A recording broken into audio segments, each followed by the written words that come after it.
Mark Magnifico magsayo muling lalaban. Nag-training sa ilalim ng tubig.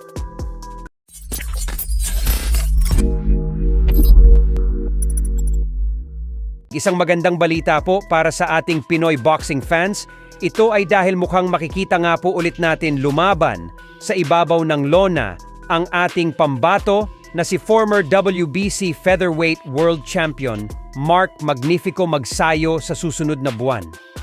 May mga boxing fans kasing nagtanong kay Magsayo kung sino ang kanyang sunod na makakalaban. At sumagot naman nga po si Magnifico na magkakaroon siya ng announcement sa lalong madaling panahon.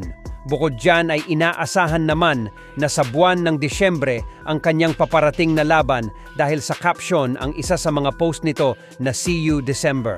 Huling beses pong lumaban si Magsayo nitong nakalipas na buwan ng Hunyo lamang, kung saan tinalo niya via unanimous decision ang former world title challenger na si Eduardo Ramirez. Kaya naman ngayon pa lang ay puspusa na talaga ang kanyang pag-iensayo at pagpapakondisyon. At ang isa nga po sa mga agaw pansin na ginagawa ni Magnifico ay ang pagbato ng napakadaming suntok habang nasa ilalim ng tubig. Napakahirap po ng ginagawa niya na ito dahil sa pressure ng tubig. Pero napakalaking tulong po nito dahil mas lalong bibilis at lalakas ang suntok niya pag lagi niya itong ginagawa. Bukod dyan ay mas lalo din pong lalakas ang kanyang stamina ng dahil dito.